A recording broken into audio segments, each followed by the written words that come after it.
Hey guys, it's 101R Smith. We are back, and today we are going to be taking a look at the high-grade Gundam Justice Knight from the ongoing series at this time, Gundam Build Diver ReRise. Now, before we begin, I'm going to be completely honest. I'm not watching Build Diver ReRise at all. Not whatsoever. Here's why.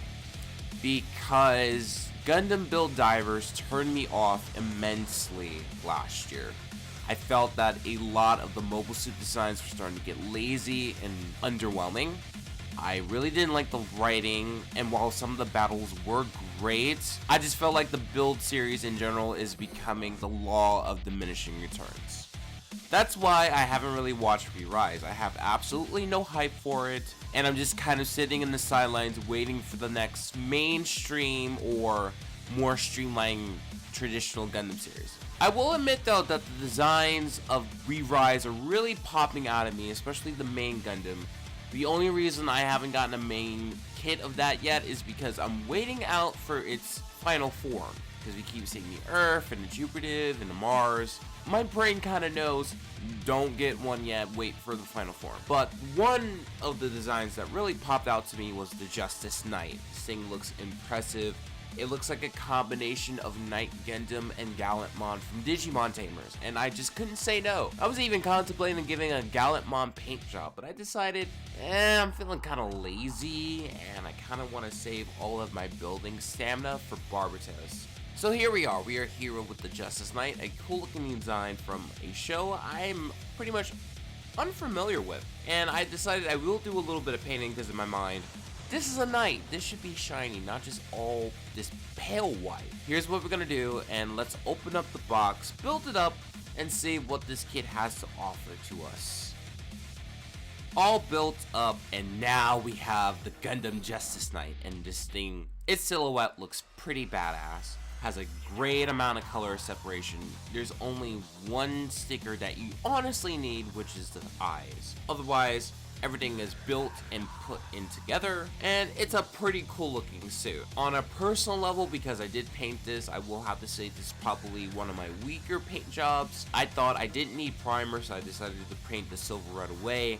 And I did notice once that I sprayed some of the flat coats, some of the silver started to chip away, specifically at the left forearm. So I'm not particularly proud of the paint job, but I do feel like it was necessary and brings out the more elegant and fine aspects of the Justice Knight. Because it's a knight, it's supposed to be shiny, not just pale. Otherwise, I really think this came out well, and I do like the color separation. But while this looks well, let's go check out some of its articulation. Like we always do, let's start with the head. The head has a double jointed neck and can go 360 degrees with no problem.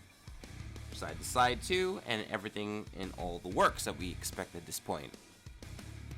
The arms and the shoulders can hinge individually by itself. The arms can go parallel, and you can get 360 degree rotation. You're going to get a swivel at the bicep, and you're going to get a pretty nice double jointed elbow like we usually do. The waist is pretty impressive. You're going to get a double jointed waist, and it can actually go almost 360. This front and side skirts can pop out individually. You can get a nice perpendicular split with the legs, which is most impressive.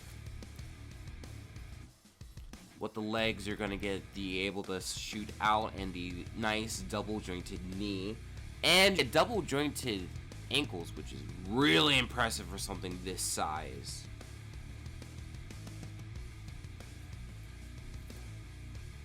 Just like any kit, the Justice Knights come with an assortment of accessories. It might not be in quantity, but they definitely make up in quality, and we'll get to see why.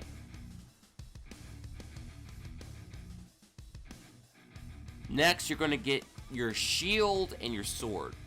The shield itself is pretty impressive, while the sword, no matter if you're even going for a straight build, you're going to need to put some work on it.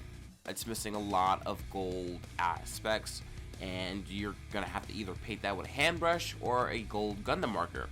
What I love about the Justice Knight is because of its articulation. It really has a great assortment of poses you can get out of it, whether it's pulling it out of the sheath, or standing strongly, or even in a defense position. The Justice Sword and Shield are really great combos, and again, really harkens back to me Gallantmon from Digimon Tamers. I was so close to painting it in that Gallantmon color, but on its own, the Justice Knight looks very regal with its outfit and weapons. Next, you're gonna get a lance that turns into a gun. And as Linkara has established, melee weapons that turn into guns are badass. You're going to be able to have a combination of the two. And I will admit, it is a little bit awkward in gun mode because the back of the lance is so long and it bumps into typically the cloak of the Knight Justice. So gun mode is a little bit awkward, but it can hold any arm and you just need to be able to place everything well together. Lance mode is definitely where it's at, and that's the one where you'll be doing the most posing and just a lot of darting and stabbing poses you can get out of. Now, what's in the name? Justice Knight. And just like all of Atheron's suits, even though I know Atheron isn't piloting this, any variation of the Justice Gundam is going to come with a backpack. This one can transform into a bird mode, which can be an assortment of weapons that other kits in the ReRise line can use.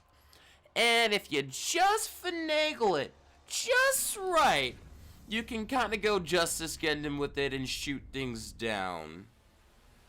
Here we are at the end of the review, and I gotta say, Justice Knight, top 10 model kits of 2019, not even kidding. This thing has an assortment of articulation that really brings out the posability. I really think that was the main goal that they were going for with this kit, and it accomplished it. Very little weight problems. The only weight problem I had was sometimes if you spread out the cloak, it can maybe get a little back heavy, but with the double jointed ankles, which again blew me away, you can get a great amount of posing. The color scheme, even if you don't paint it, is well put together. But I highly suggest anyone who is intermediate with painting paint this up because it's a knight. It's supposed to be shiny. And I forgot to note this because I don't look at the runners that much anymore. A good chunk of them say Infinite Justice Gundam. So we might be seeing an Infinite Justice Gundam going with the Strike Revive in the next year. So keep that in mind too.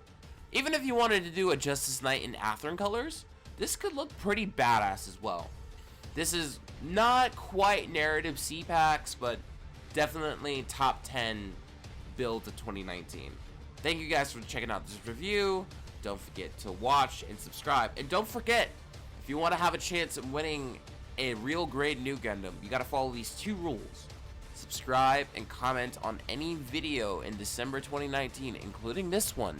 If you want to win something on January 7th, you might want to follow that. So, this is 101 R Smith, and I will see you later. Peace.